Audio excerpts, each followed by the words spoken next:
Thank you very much for downloading this episode of Happy Times and Places, which was recorded before certain newspaper revelations about cast members of this story.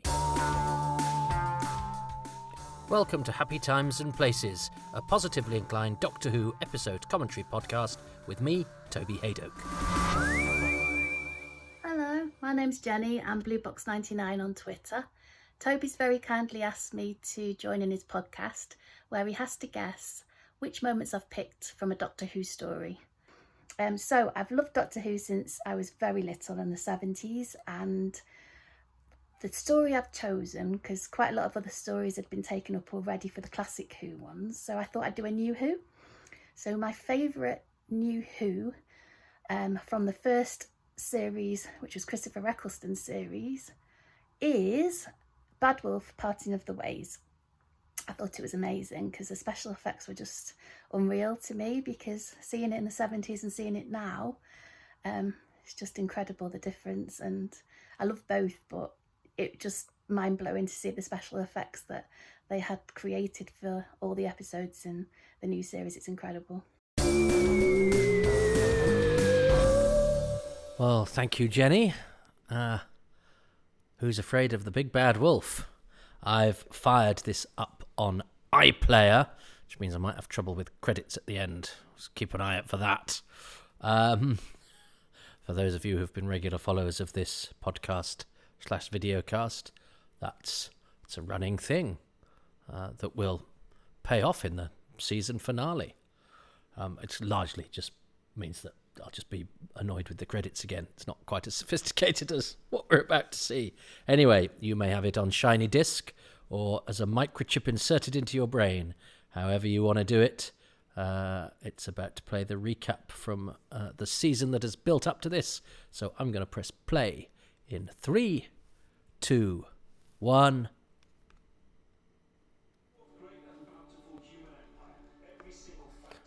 So this Bad Wolf, the penultimate episode of the comeback season of Doctor Who. What a time to be alive! And this felt like, obviously, this was a surprise actually to have a. Oh, okay. We knew it was going to be called Bad Wolf. That was announced in the Radio Times, and I remember getting messages from a couple of mates going, "Oh, have you seen the title for the penultimate episode?" Because I think that was held back until that publication. And so we knew this had been building to something, because I'd spent quite a lot of time on forums. I don't go on them anymore. Life has changed a little bit. So are forums, I think. But it was a real lifeline between the episodes, and there was something terribly exciting about seeing, what people had to say. And there were a few spoiler-free reviews early in the season as well. I remember Jason Arnott did very, very good ones that gave you a taste of, because you were consuming it all. And somebody had heard Big Bad Wolf being said by the Mox of Balhoun, and I think had mentioned it and said, "Oh, what's this?" And people picked up on it very quickly. And so I'd noticed that. I can't say I'd necessarily noticed the line in the episode myself, particularly. Can't remember now. But then, of course, the scene between Gwyneth and Rose in the next story, in The Unquiet Dead, you went, okay, this is something to look out for. So this was now, and we knew this is very much of the time, isn't it? Big Brother was absolutely massive, and Doctor Who, for me, growing up, had not been the thing that cool people liked. Big Brother was mainstream, was huge. So the idea that my geeky little show was now big enough that it could be sort of associated with the thing that everybody watched and everybody talked about. Of course, everyone was watching and talking about Doctor Who. Suddenly, it was like, that's such a great gag to start with. This was huge. This was like Doctor Who has rightfully pushed its way back into where it had been when I was born and when I was aware of it as a tiny child. and that had been lost somehow. And of course, the wilderness years when it was a bit of a joke. Doctor Who, in the space of 12, 13 weeks on telly, was suddenly going, no, we are embedded in popular culture so much so that we can invoke the things that everybody. And I watched Big Brother. It was a guilty pleasure. I got bored of it fairly quickly. I think we watched the first 3 series. But I'm no snob. I can watch, popular culture and reality TV and Question Time. I used to say I could watch Big Brother and Question Time. I actually watch neither now because I don't even know if Big Brother's on, but Question Time's gone off as well. Things have changed. We call this New Who. It's actually 15 years ago. The cultural landscape has changed. My God, I've been through, lots of changes in my personal life. I haven't seen this for ages, but it was so exciting. Patterson Joseph was an actor that, was very.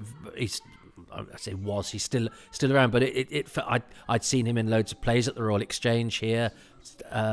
He was the sort of actor that you're going, oh yeah, he's somebody who should be in Doctor Who. So it seemed quite right that he was coming for the season finale. He was very current, and he went on to do some big stuff and has sustained a marvellous career. Really good actor. And I've seen him on stage. He's got such a presence. So of course The Weakest Link, and this is the sort of thing that everybody watched. So again, Doctor Who, this is the Beatles in the chase, isn't it? Is it? Not quite. I don't know. But the android, what a good joke. And it felt like affirmation from the mainstream. But of course, Doctor Who, when it is part of the mainstream, also satirises the mainstream and brings its own special daft magic to the mainstream. And Captain Jack hadn't been in it long, and he just suddenly fitted into the whole thing. Remember when Captain Jack was announced, I was like, I don't really like the sound of him. I want Doctor Who and a companion. I don't want this. I don't know who this guy is. And John Barrowman had associations with musical theatre, and was just like, that doesn't seem right. And of course, he immediately came in and fitted like a glove. I think whenever anything is announced, it worries me. So I'm not necessarily speaking for all Doctor Who fans when I say I wasn't that bothered about it, because Captain Jack as a concept was announced very, very early on, even though it's a late edition. There was a call that they did want to show his bottom, I think, and I'm glad Doctor Who doesn't do nudity, and I think the joke works without you seeing his bottom, and it's got a very cheeky charm. He's so charismatic and funny, isn't he? Now Jo Joyner, I love in this. She's a terrific actress, and funnily enough, it's going to sound like one of my. I'd not been very well, and I met a mate of mine, an actor called Francis McGee, who's one of my oldest acting friends, in town, and we went for a drink, and I was really poorly, actually. My skin was, I'd get very bad psoriasis. Not long before this, and he'd been in a thing called No Angels with her, and actually on the way to the pub we bumped into her, and he said, oh, this is Jo Joyner. I was like, oh, hello, blah, blah. It was just and then I think literally 2 weeks later it was announced that she was going to be in the Doctor Who season finale, and I felt like Doctor Who was following me around. I've always sort of felt that, and I know that's purely my imagination. It's just that, we see patterns in the things that we think about all of the time, and I sort of think about Doctor Who all of the time.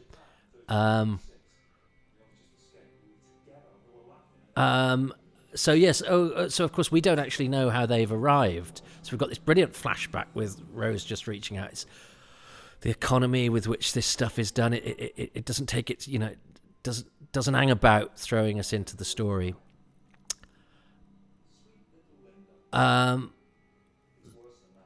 Sweet little Linda. He's quite mean. He's and that's him in a reflection, isn't it? He's slightly distorted there. It's a very clever shot. I love Linda with a Y.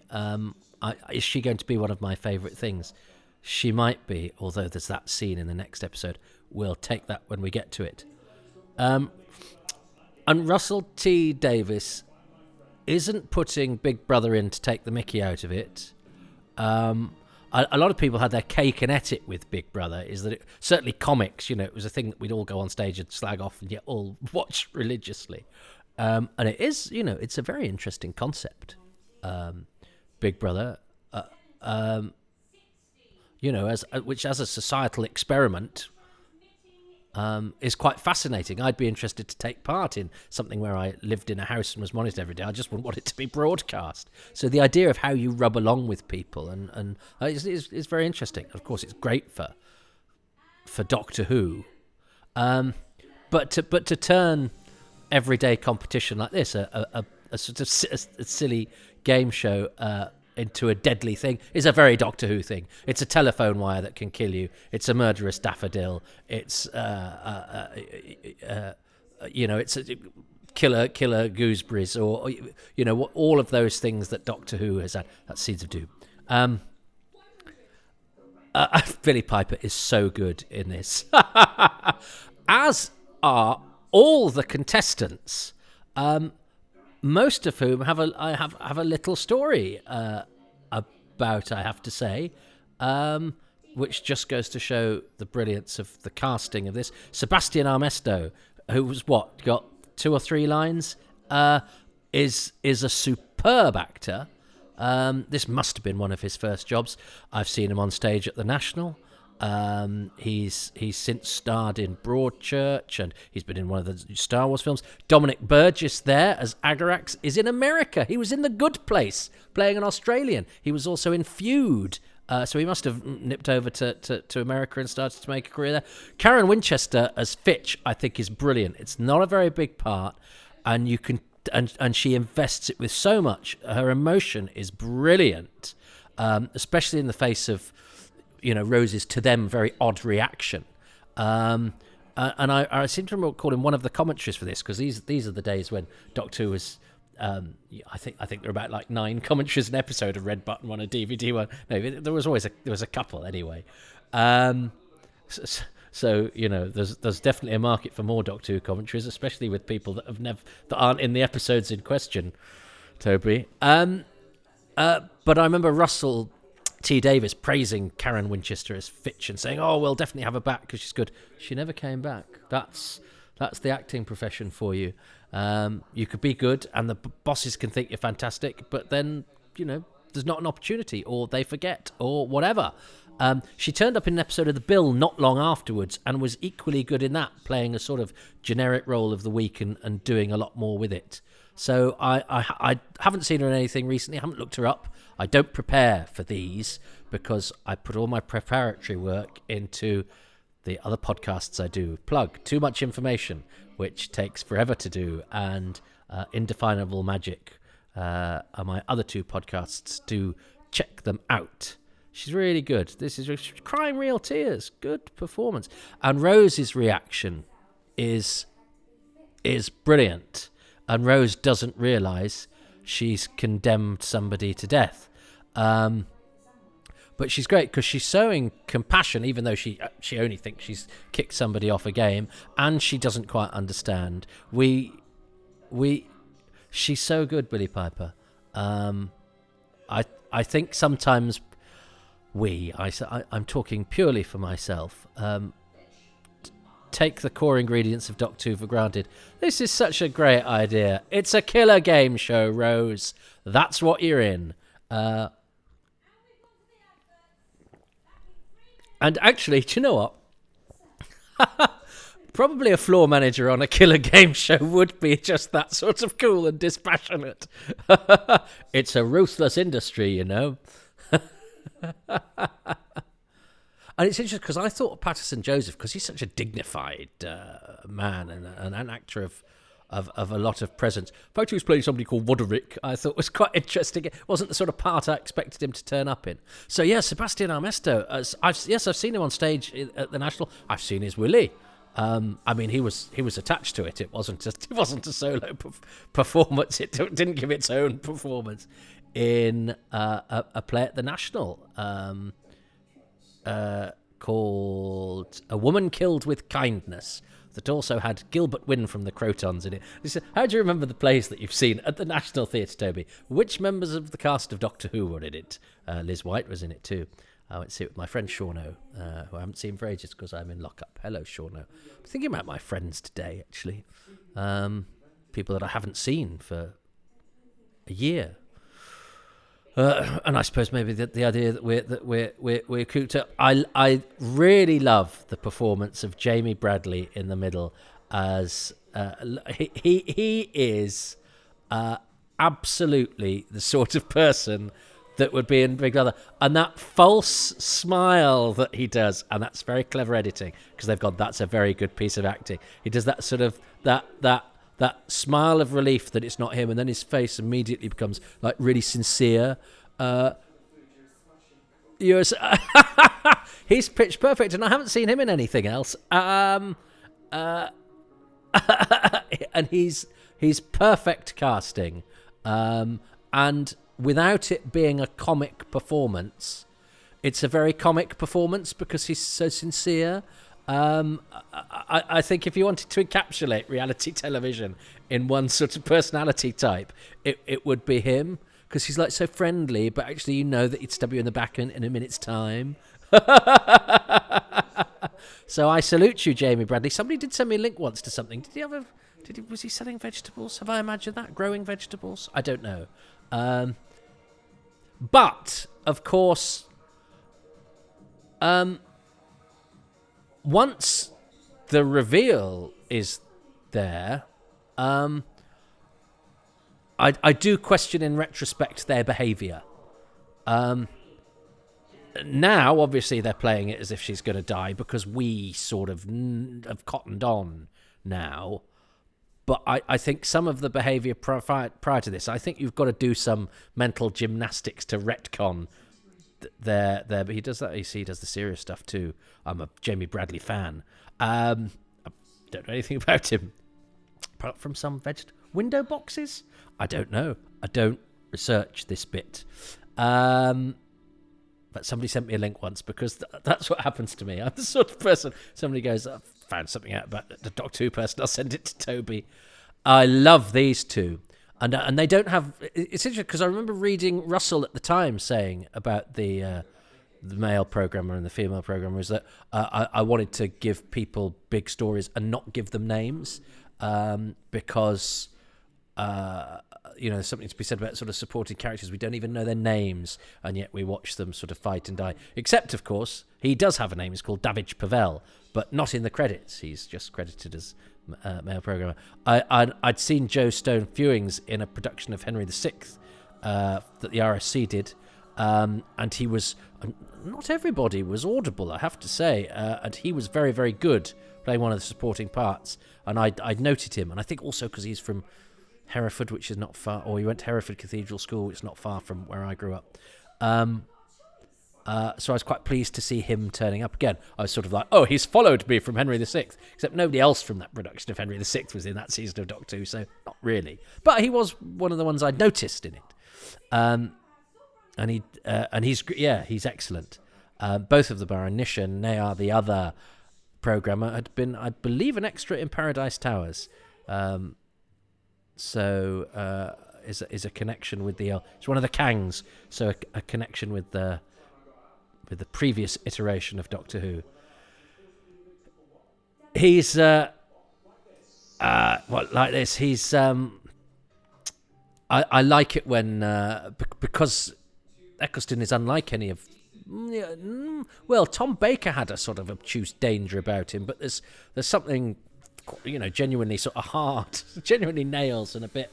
You get a bit of bother from the Ninth Doctor, and so I quite like it when he brings that aspect of him to the fore, because it's one that perhaps his Doctor has more than any other. Oh, and of course we haven't even mentioned Trini and Susanna. And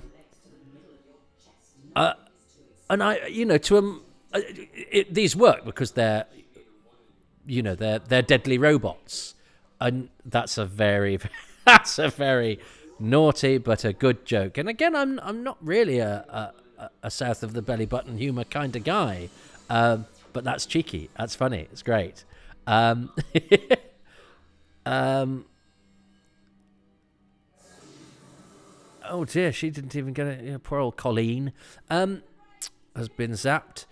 Jenna Russell, of course. Jenna Russell as the floor manager. Is accidentally missed off the credits next episode, which I would be livid about. Went on to be the other Michelle Fowler in EastEnders, but also sang the theme tune to Red Dwarf. There we are. Roderick's horrible, isn't he?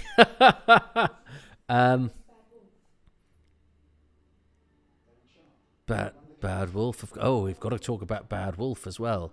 Well, which was just a sort of theme thread through the series for the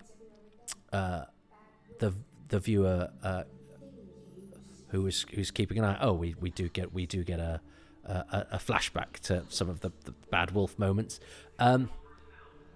even to a bit that Rose wouldn't have seen. But that's and of course this is a first, really, because I know the Key to Time season in Classic Who had a sort of umbrella theme, and there was the East Base bit in season 18.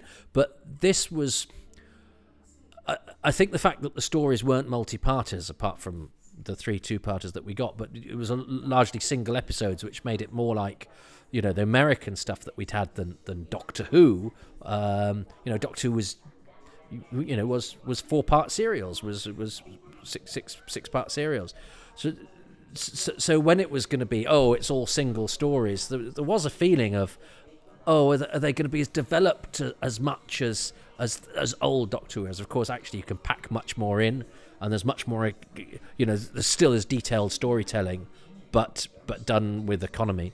But what you do get instead of that is you get threads weaved through the whole season within those individual stories that are there for the regular, that reward the regular viewer, but hopefully don't put off the casual viewer, and that's the balance. Although, of course, as Doctor Who took off and became popular, as the Doctor Who guy in the school playground, because I've never hidden, I've never hidden my perversion. I was the one that people spoke to. That other parents spoke to and go, oh, I've heard, this is happening.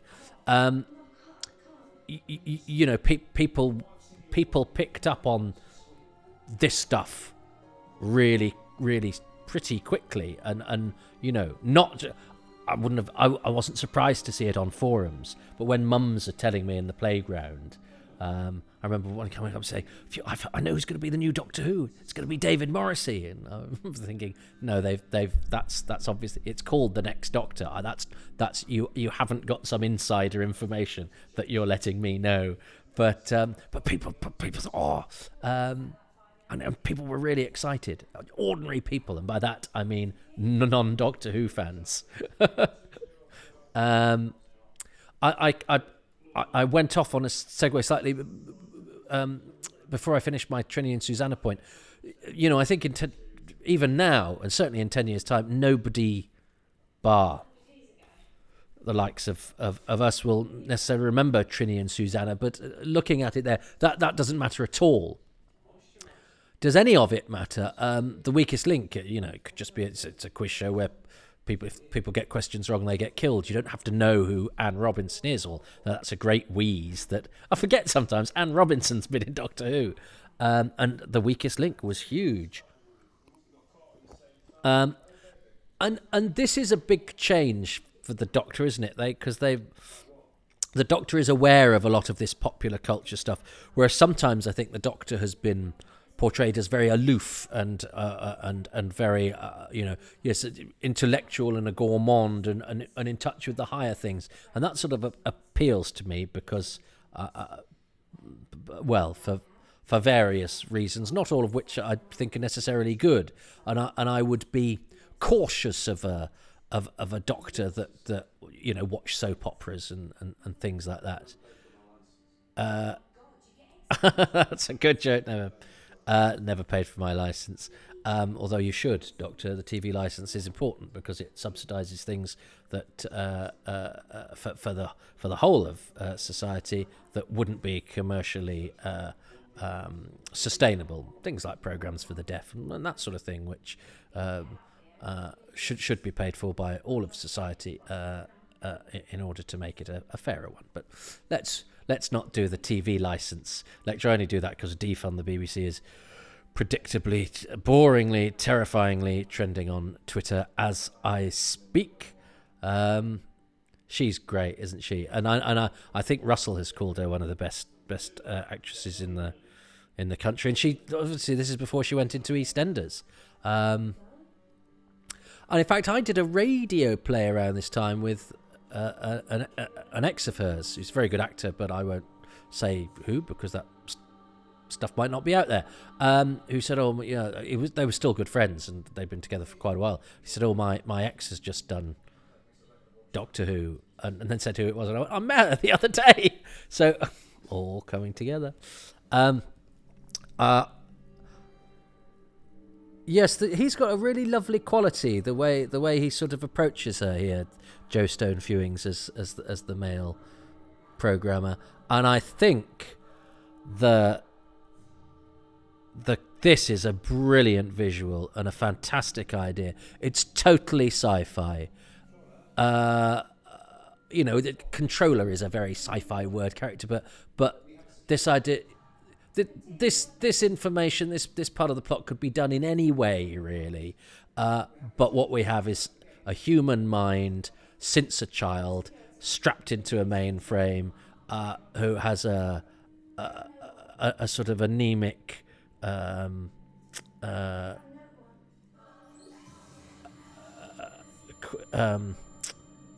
albino sort of thing that has been done by being, indoors and strapped up, and it's Martha Cope, who's excellent.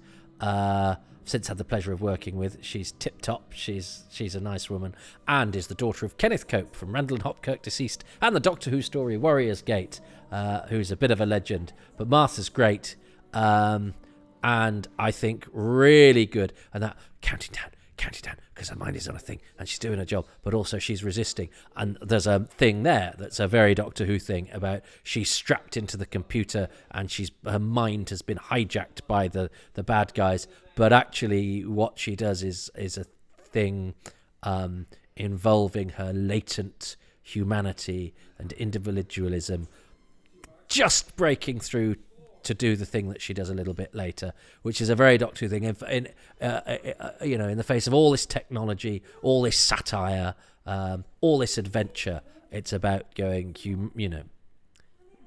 humanity and an individual can do a thing. And this is being set up. Obviously, there's a scene involving Linda here later. Linda with a Y. Half the world's too fat and half the world's too thin. There's such economy in that, and it's absolutely true. Isn't that extraordinary? Have you noticed I'm quite a big fan of this era? This was such a time to be alive. So this is where I would have resisted slightly, is the idea of the Doctor. I didn't finish that thought either. That, the Doctor watching a program about bears. I'm thinking, no, he should be going to the theatre and watching ballet. And actually, I was wrong. And like Russell T Davies, you can. I remember when I interviewed him for Who's Round, I said to him that he was a populist intellectual, and he quite liked that. And I sort of stand by that. In that he's a very, very smart, very, very clever man, and a very learned and intellectual man. And he's read all of the classics, but he also takes great delight in popular culture. And I think sometimes, don't worry, Agarax, you're going to have a great career in America.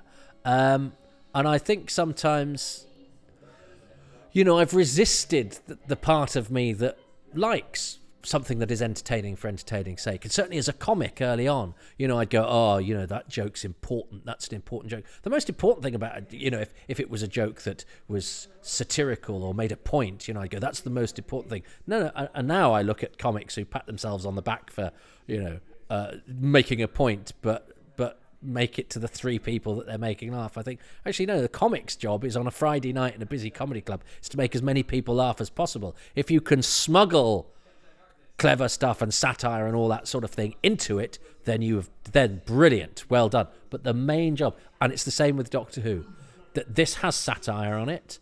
That this makes a point, and this has jokes in it and all that sort of thing. But the main thing it has to do is to be a thoroughly entertaining 40 odd minutes for the whole family, and that's not easy. And if you can do that and also satirize things and make a point and blah blah blah blah, then all well and good. But your first purpose is to make something that makes people sit up and go, oh, this is just really exciting, and I'm really looking forward to, and I'm going to really enjoy this. And there's such an energy to this, and such a sense of humour, but it never loses sight of the fact that it needs to shock you, and it needs to make you worry for your heroes. And that happens throughout. And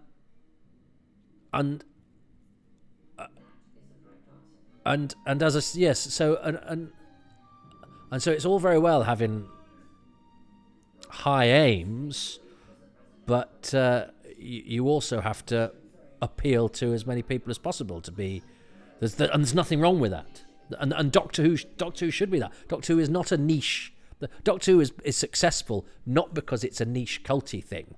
Yeah, okay, the niche culty bit is when you find out everything about Paul Erickson, who wrote the Ark. That's when you get niche and culty, and it allows you to do that. But Doctor Who is successful because, despite the fact it's a ridiculous idea that does in a genre that is supposed to be one that doesn't appeal to a broad range of people, is something recognised by families all over the world and across generations. And as Frank Richards said to George Orwell, if you think that's easy, you try it. So it's a good lesson in not being snobby, I think, is what I'm saying. And I'm sort of saying that to me because I think I sometimes worry about admitting that I like things that are popular, and yet actually Doctor Who itself is popular. Although again, I got over Big Brother pretty quickly and haven't seen it since. And how the television landscape has changed, and in fact, you could do this now. He's so horrible the way he says you've lost. You could do this because everybody watched the same handful of channels, so everybody would have known the weakest link. If you did it on a quiz now, that's on this time on BBC Two. I don't know what quiz is on this time on BBC Two. This is brilliant. This whole thing is brilliant. I remember my agent at the time saying, God, she thought when this happened that they killed her off. She thought, oh my God, of course they have. They're not going to get Billie Piper for more than a year. That's great. They've built up this thing. And she genuinely... So that's how successfully done it was, because agents are pretty cynical. And I remember loads of people who were desperate for Doctor Who to be grown up, and I've been a bit like that in my time, saying that Captain Jack swore at that point and told her to F off. No, he says back off, and you'd get people on forums go, no, it definitely said F off. It's like, there's a lot of people working on this. They're not going to let the F word through. Sam Callis as the guard is an actor he'd had a decent stint in the Bill as a sort of recurring. Was he Linda Bellingham's priest's son or something? Anyway, he wasn't just a one-off. He was a recurring sort of supporting, not villain, but part of a villainous family. And he was in Ultimate Force with Ross Kemp. Oh, and then he went back to the Bill as a regular, but as a sergeant. But after this, so even the guy playing the guard is a good actor who I suspect was going from one job to the other. It's very well cast, this period of Doctor Who. And there's no necessarily reason why it would have been. And I remember Rob Shearman said, there was an attitude of people thinking that Doctor Who coming back was going to be rubbish, but it was well served by the acting profession. So whether that's, I love this bit, the Doctor's sort of call to arms, and Captain Jack is the sort of modern day brigadier. He does although the Doctor gets pretty tasty there, but Captain Jack leads the physical stuff. That Captain Jack does the stuff that we sometimes think the Doctor wouldn't do himself. Although Eccleston is not with a gun. I love he's a sort of hapless middle manager, a very amiable sort of office assistant, but doing a terrible job. He's a bit like the cultural commentator Douglas Murray facially. Actually, that's very interesting. I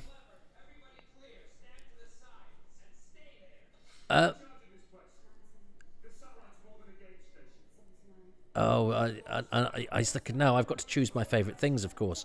What is it?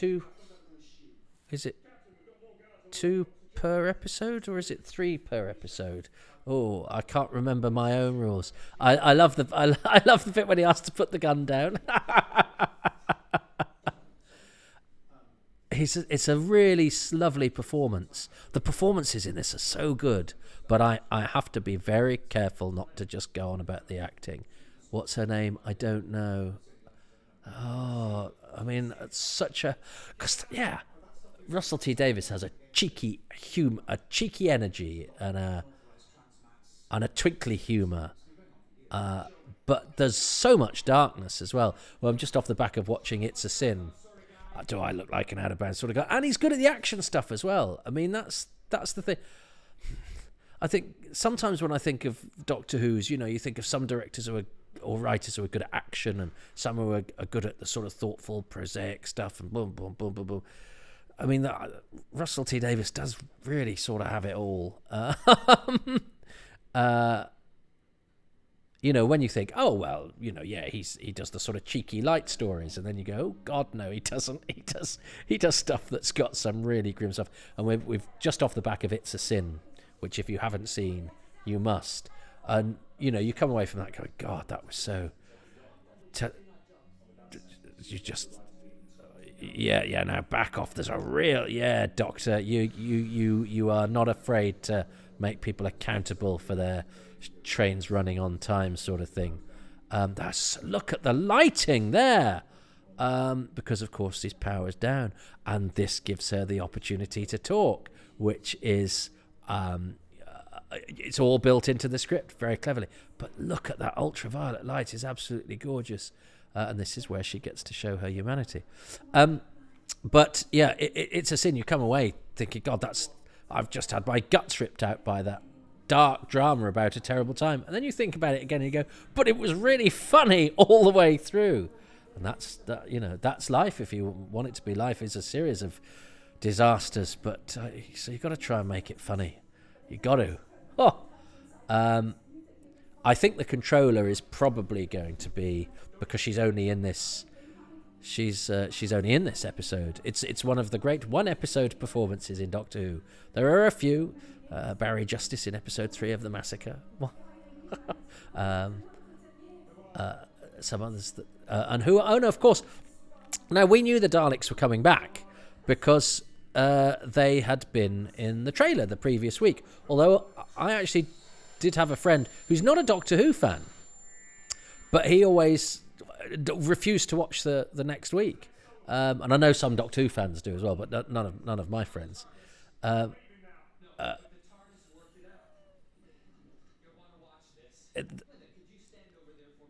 Oh yes, so Captain Jack and the Doctor have a great dynamic. I love the way even that she holds her feet. That she puts her feet at an angle because she's a bit sort of awkward and shy and embarrassed.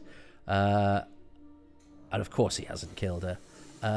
So yeah, Rose is still, and actually that cock of the foot thing is very clever technical acting as well, because it shows that she's doing the same thing that she was doing when she disappeared. So it's not just a sweet character touch. That is a very technically smart piece of acting. And television acting is, it can defeat the best actors in the world if they're not good at the technical side of it. The reason actors like Peter Barkworth were so good was because they were meticulous technicians of the craft, and the modern day actor has to be very, very good because there's much less continuity. It's not like a stage play. You have to do so much more remembering. And she gives her life. Oh, it gets me. But what a brilliant design and concept and idea that controller is. And so and this is actually the only time we get to see her in sort of proper lighting. So to actually get to see what she looks like. And of course, so then this it enables us to have the reveal of the Daleks without saying it's the Daleks. Even though we know it's, you could see them in the reflection. Oh, shout out to Joe Ahern, the director, and I love that. I know it was first done in Remembrance, really, the sort of skeletal thing, but they really take it and run with it this year. And I remember when I think it was it on one of the Davidge Pavel, yeah, but male programmer. But you couldn't have had Davidge Pavel and female programmer. That would have been a bit hard on her because they are a double act. But the skeletal thing, I think there was a documentary before Rose, wasn't there? Narrated by David Tennant. And I think that was the first time I saw. There was a clip from Dalek which showed the X-ray extermination effect, and it's such a brilliant effect. Those sort of little touches that were way sort of beyond the capability of Doctor Who as it had been when it had disappeared. Although, as I say, the remembrance effect is very good. But this is the next level. And the scale of this, and I love the vocal music. I'm not a musician, so forgive me, but that automatically gives it the epic. And look at that shot. That is absolutely extraordinary. This was such an exciting thing, and to have them reflected in the monitor, that the shooting of it is amazing. Oh my goodness, I mean, epic. And he's absolutely terrified. Daleks, we still haven't. So I'm in two minds now, interestingly, because obviously seeing the Dalek at the end of Boomtown made you go, oh, this is really exciting, but actually it does kind of blow this reveal. But that's not new to modern Doctor Who. There's a picture of a Cyberman in the Radio Times in the first week of the invasion, and they don't appear till the end of episode 4, a month later. So it's not just a thing of modern television. It's about enticing the viewer. We call things spoilers now, but actually that a lot of what a spoiler is an enticement to watch things. If you watch a trailer for any old films, they often, all the Hammer films, the endings are in the trailer. But we didn't see things over and over again. This is a brilliant cliffhanger, and I remember not quite getting it at the time, and I know there's an argument that it should finish here. King Dalek, oh, he's so good. Yeah, that it should end at Rose, I'm coming to get you. Whereas it's the more traditional thing is, well, no, him saying I'm coming to get you means that they go, we're going to invade the Earth, which is the more traditional thing. Earth is about to be invaded. I think it works. I think it would be slightly too abrupt. You're still digesting it here, and also you get this, which is, I mean, these effect shots are magnificent. Now I've got to grab my bat because I don't want the credits to disappear. And I mean, the episode is over, and it's still got so exciting because it doesn't have the shot of the Dalek. The machine gun. This was just so thrilling. And yeah, because there's something about machine guns that are better than laser guns. They're dirty. Look at that pan across. I'm now reviewing the next episode. And was this Davros? Was this Adam? Oh my goodness. And look, the credits are going beautifully slowly. So you can you can't quite, you have to still be quite quick. But no, I think this. Look, these credits are going at a reasonable speed, and even then, compared to the original Doctor Who credits, they were quite fast. But of course, they had to get more things in. You can't read them now, which I think is a sign of the collapse of civilization as we know it. But there we go. You can't resist progress. Progress. Anyway, we all have our hills to die on, and that is mine. It's a hill with a list of names that are legible. I'm sure I've used that joke before. Sorry if I have. What joke, Toby? It's not a joke. All right, it's not a joke. It's a sort of metaphor. So I've got to choose. I can't remember how many things I'm supposed to choose. Hang on. Is it 2 or is it a 3? Let me just see my rule. 4-parter, 5 things. 6-parter, I'll need 7. Single episode from New Who, 5 things. For multi-parter from New Who, choose 3 things per episode and 1 bonus. 3 things per episode and 1 bonus. So 3 things this week. Well, definitely the Controller, played by Martha Cope. For the reasons I outlined, such a great visual, a very, very good performance, beautiful lighting, the thing about it being, humanity wrapped up in a machine, wrapped up in somebody who has been taken over and controlled by the alien, and humanity winning through. The fact that it's just a great sci-fi bit, and it's pretty grim. It's just perfect. It's perfectly done. A Linda with a Y. I've got to choose Linda with a Y. I think she's absolutely delightful. I think I'll choose a bit with her next week as well, because there's just a moment that is absolutely incredible. And I'm thinking, am I going to go for the cheeky sort of humour with Captain Jack? I'm interested in the Big Brother, the Weakest Link, and the Trini and Susanna, because at the time, that was the most exciting stuff, because it was, as I say, Doctor Who smashing into the mainstream. And it doesn't surprise me. I sort of came into this thinking, I suspect that stuff won't be quite so thrilling. It's not as unthrilling as I thought it might be, because it doesn't suffer one jot from our lack of proximity to those things, because he's so good that they work just within the confines of the episode of being a deadly quiz and some funny robots. As I say, I think the Big Brother thing is a slight cheat, because they don't play it like when they get kicked out they're going to die until the moment that happens. And as I say, if you think about what's gone on prior to that, you go, oh, that's a bit. So I think for that reason I'm not going to choose the Big Brother thing, although the idea of the Doctor in the Big Brother house is such a hoot, and yeah, it's so funny and so smart, and I do like Jamie Bradley's performance within that, but I can't. I don't want to choose. I want to choose something that isn't performance based. I don't think it has to be the cliffhanger.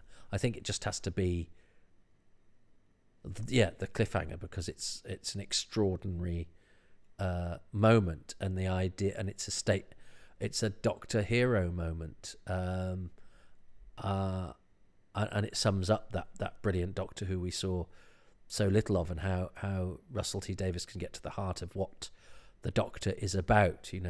Brave, daft, scary, hard, soppy, and about to do something impossible because he has to.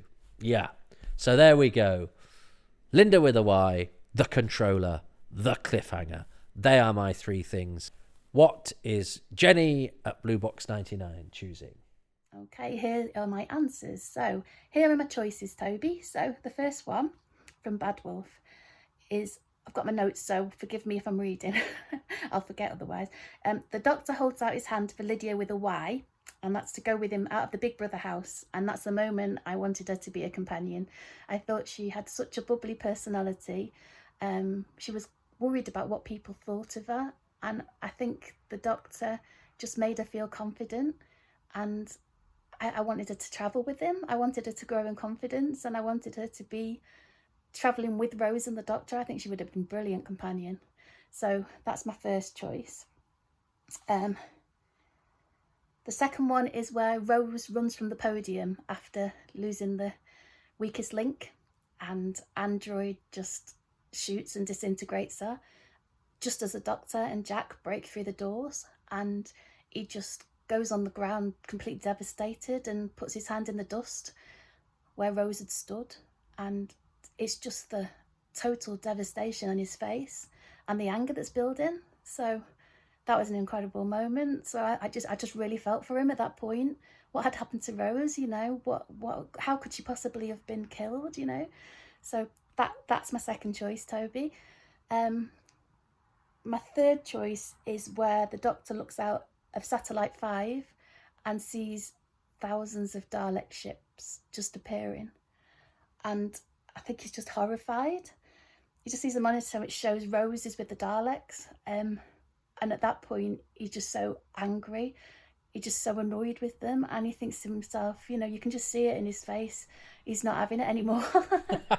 And it's that he breaks into that speech. It's just like, no, because this is what I'm going to do. I'm going to rescue her. I'm going to save Rose Tyler from the middle of the Dalek fleet, and then I'm going to save the Earth. And then, just to finish off, I'm going to wipe every last stinking Dalek out of the sky. Brilliant moment. Love it. Brilliant. Well, thank you. Well, I think I do get that last one because I said the cliffhanger, but it is it's tied up in that speech really. So I think I'm allowed that, but I'm not allowed Linda with the Y, because she did specify the moment that he holds the hand out, and that is actually quite an important moment. I think so. I'm allowed one of those two, but not both of them. You'll decide which one I'm allowed, and I'm certainly not allowed at the bit where Rose dies, which is of course a brilliant moment. And because I was too busy talking about my old agent, that is such a dramatic moment, and the way that it's shot, and the fact that the guard's got his gun to the doctor's head, and Captain Jack is shouting and threatening them. But that's all background noise because the doctor, it's sort of focused on the doctor's devastation. And that's a brilliant piece of direction.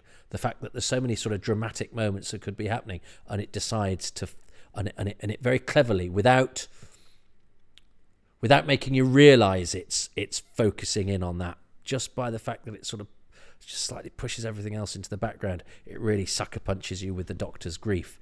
And that's key to you thinking that Rose is dead. I think that's done so effectively.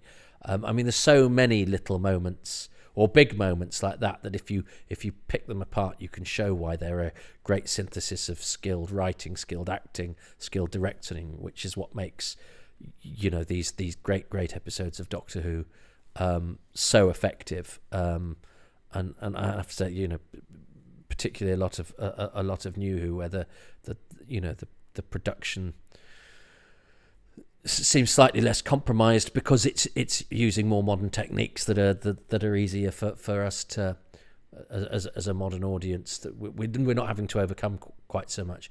But it's not to be underestimated because they're making weekly episodic television, in the same way that you make Death in Paradise or Casualty, but you're doing it on a spaceship with thousands of invading roboty cyborgy things, and all of the other stuff that's going on. Oh God, I love Doctor Who, and I love Jenny. And do you know what?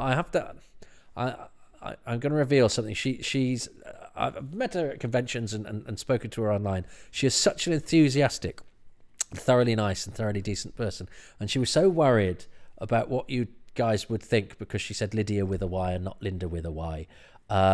But offered to re-record it because she didn't want to have made a mistake. Jenny, it was a slip of the tongue. Of course, everybody knows that it's Linda and not Lydia. But you were doing a thing and speaking to camera and trying to remember your points, and you stumbled over somebody's name. But the fact that she worried about that is a sign of what a a sort of lovely and fastidious person that she is. And I don't know her very well. We talk online sometimes and we meet at conventions, and she is always so enthusiastic, so encouraging. She encapsulates everything of what Doctor Who fandom should be. And we sometimes forget, because of course when you're online and when you're sensitive to criticism, you always look at the people who are being a bit mean, not necessarily to you, but about people you like or about things that you like, and sometimes just mean for the sake of being mean. And the fact that exists is galling and is horrible, and it can spoil your day, even if it's not aimed at you. Well, I've never seen anything other than enthusiasm and enjoyment and sort of creativity emanate from Jenny, which is why I asked her to do this, because it's a reminder that you can fixate on the bad things if you want, but actually there's plenty out there, not just but in Doctor Who fandom and in the enjoyment of Doctor Who, that means you don't have to always get distracted by the malevolent aspects of it. So thanks, Jenny. I hope I haven't betrayed her confidence there, but I think it's I think it's a sign that you are somebody who wants to do things well and nicely, and you do. So thanks to Jenny. He's also very kindly said that I could plug a few things. So I love writing, and I've written for a charity book called The Curse of Fanfic, and that's available via Obverse Books. On Twitter it's @ObverseBooks, and it's raising money for Parkinson's UK, so well worth a look at that. The Minister of Chance is also an audio drama that I was involved in 2013, and it's by Dan Freeman, and the weekly episodes are available on a free podcast if you want to have a look at that. So that's @The Minister of Chance and @Sage of the Waves. That's Dan Freeman's Twitter account if you want to follow him. It's well worth following. And there's also an audio drama coming out called Dark Dimension. So that's #Dark Dimension on Twitter. Well worth a look. It's a spin-off of Doctor Who. And there's lots of people involved in that's on Twitter, and it's just going to be good fun. So it's well worth a look. So those are my plugs. So thank you, Toby. Thanks to you for watching and or listening. I'm not sure whether I'm going to do the next episode now or not.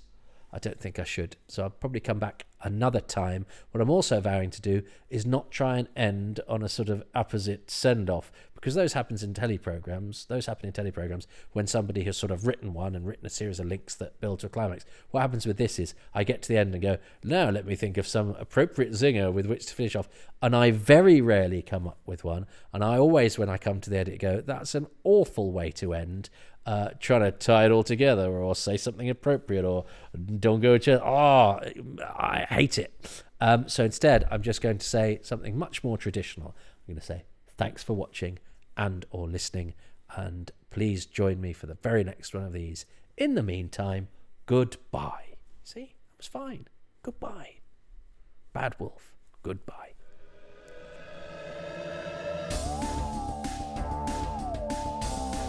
Thank you for listening to Happy Times and Places with me, Toby Hadoke, Bad Wolf, and my special guest, Jenny at bluebox99. That's what she is on Twitter. Follow her. She's a ray of sunshine.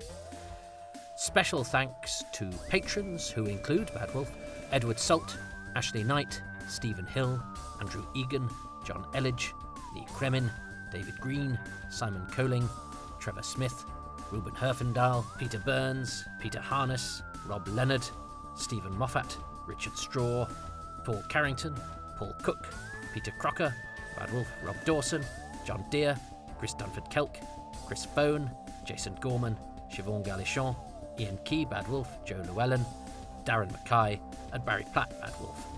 The music is by Dave Gates, and the artwork is by Dylan Patterson, Bad Wolf. Do you think my subtle Bad Wolf references were subtle enough?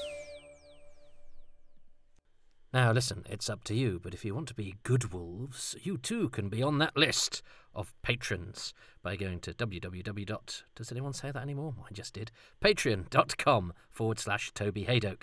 There are several tiers, but it's fairly egalitarian, and most of the goodies are available at the lowest tier, which is £3 per month, and you can even get 10% off that, and indeed every tier, if you subscribe for a year in one go.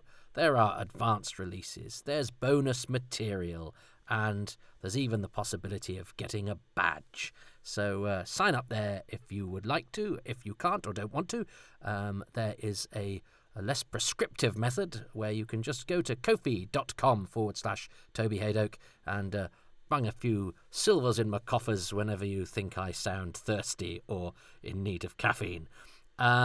Neither of those things is obligatory. Of course, I'm grateful to you just for listening. But how about you go to iTunes or wherever you get your podcasts to give these 5 stars and a positive line or two of reviews, because that really helps to get the word out there about these things. And I'd be very, very grateful. Thank you so much, you good wolves.